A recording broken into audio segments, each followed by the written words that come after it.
আসসালামু আলাইকুম। কানা ফ্যামিলি ব্লগস থেকে সবাইকে অনেক অনেক শুভেচ্ছা অভিনন্দন। কেমন আছেন সবাই? আজকে যে যেখান থেকে মোর ভিডিওটা দেখতে আসেন, আশা করি সবাই আল্লাহর রহমতে অনেক ভালো আছে। আমিও আলহামদুলিল্লাহ বেশ ভালো আছি। বেন্যাকালে ঘুমিতে উঠে দেখি এরকম বৃষ্টি হয়, আর এরকম বৃষ্টি দেখলে করলো মোর বেমালা টেনশনে থাকি।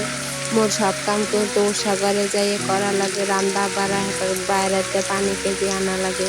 তাই এই বেন্যাকালে যদি এরকম বৃষ্টি হয় হলে মুই এই কামগুলো হরমো কন, তাহলে তো মোর ভিজে ভিজে এই কাম করা লাগে। তাই এখানে কোনো একটা মুই বালতি দেখতে যে এই বালতিটা বললে এই বালতির পানিতে এরপর মুই থালা বাসন ধুমো, এরপরে পানিতে যে ভরে রাখবো কলসে, আর এই পানিতে কিন্তু মুই রান্না।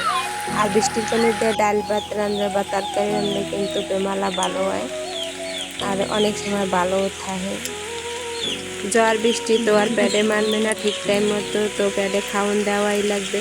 তাই হের ফেরনি কলো মুই আবার জ্বর বৃষ্টি মাথায় লইয়ে হেপর কিন্তু বেনে হলে নাস্তা বানাইতে লইছি।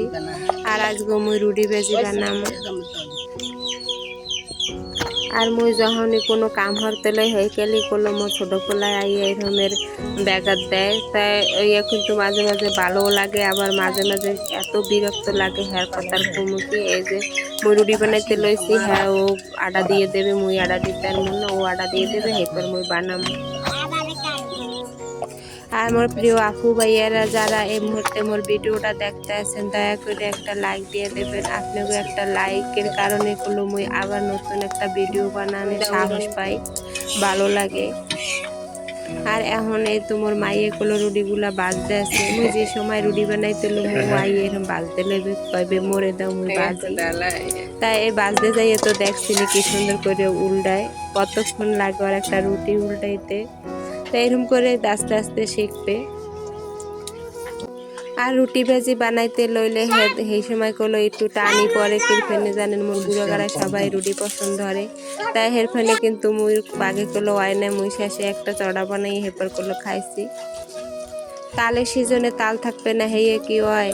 আর হের ফেনে তো দেখেন না মুই পেরাই করলো এরমের তাল আউডাই। আর এই তাল কিন্তু মগো নিজেগো গাছের নাই, এ করলো মোরা কিনে আনে, হ্যাপার মোর মামাহর বাড়িতে দেয়, ফুবাহর বাড়িতে দেয়। আর গ্রামে করলো এরমেরই একজন আর রইলে করলো এরমের 5 জনের দেয় খায়। হ্যাঁ কিন্তু বেচে না, কিন্তু অন্য মানুষের দায়িত্বে কিন্তু কিনে খাওয়া লাগে, আত্মীয় স্বজনের দায়িত্বে কেনা লাগে না।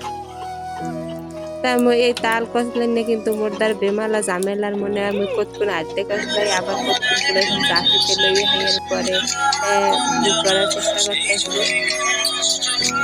তাই তালগুলো ঠিক গুছাইয়া থুইয়া হেরপর করলো মুই এখন এখানে আডিগুলা রাখতেছি, কারণ এই আডিগুলো তো মোর যত্ন করে রাখা লাগবে। পরবর্তীতে করলো আবার এই আডির ভিতরে যে খোপড়াগুলো হইবে না, হ্যাঁ খাইতে করলো বেমালা স্বাদ লাগে। তাই হে মুই আবার একটু সাইডে দিয়ে এখানে কিন্তু গুছাইয়া থুইয়া দিছি। গুছ করে থুইয়া হেপার করলো মুই আজকে দুপুরে কি কি রান্নু হয়ে সব জোগাড় করে লইলাম, হ্যাঁ করলাম আপনাকে দেখাই না। তাই এখন এখানে মুই তেলাপিয়া মাছ ভাজতেছি। আর তেলাপিয়া মাছ আর রুই মাছ মানে যেই সব মাছগুলো চাষের হয় ওই এগুলো মোর বেমালা ভাজা লাগে, মানে কড়া করে ভাজা লাগে। এরপর বুনো না করলে কিন্তু মোর ঘরে কেউই খায় না। তাই মুই হেরখানে করলে এখানে উল্টাই পাল্টাই ভালো হয়ে এরপর কড়া করে ভাজতে আসি। তেলাপিয়া মাছটা আবার মোর গুড়াগাড়ার বেমালা পছন্দ, কিন্তু কোনো মুরব্বীরা আবার কেউ খাইতেছে না তেলাপিয়া মাছ। হেরা আবার এইসব মাছ খাইয়া মোহে স্বাদ লাগে না, কারণ হেরা তো ভালো জিনিস খাইয়া অভ্যস্ত। ছোটবেলাতে ধরেন হেরা তো খাঁটি জিনিস খাইয়ে এসে ভেজাল মুক্ত, এখন হ্যাগোদারে আর এই চাষের জিনিস ভালো লাগে না। তাই সব মাছগুলা মুই বাজিয়ে থুয়ে হেপর কিন্তু মাছের লাগে যে 2টা আলু দিমু হেয়েও কিন্তু হেনে তেলে বাজিয়ে লইতেছি। আলু এরকম করে না বাজলেও কিন্তু ভালো লাগে না, মোর দ্বারা এরকম তেলে আলুটা বাজছে হেপর কিন্তু মাছের মধ্যে দিলে ভালো লাগে। তাই সব মশলা কষাই টষাই কিন্তু মুই এনে হালকা একটু জল দিছি, আরো জল দিই এরপর মাছটা কিন্তু বোনা করে লমু। তাই ফাহে আবার মুই যে রান্ধি হেয়ার পাশ দিয়ে কিন্তু এরকমের মোর ফুল গাছ, তাই হেই আবার কি সুন্দর ফুল ফুটছে। এই ফুলের কোনো মুই নাম জানি না কি ফুল, এই আপনারা জানলে কমেন্টে কইয়েন। মুই দুপুরে হালে রাঁধতে আসি, আর এরকমের ব্যাপারকে মিললে কোনো বোম বাজার চাল বাজার না হলে খাইতে আসি। তাই খাইতে খাইতে আপনাদের বিদায় নিতেছি। আল্লাহ হাফেজ, আসসালামু আলাইকুম।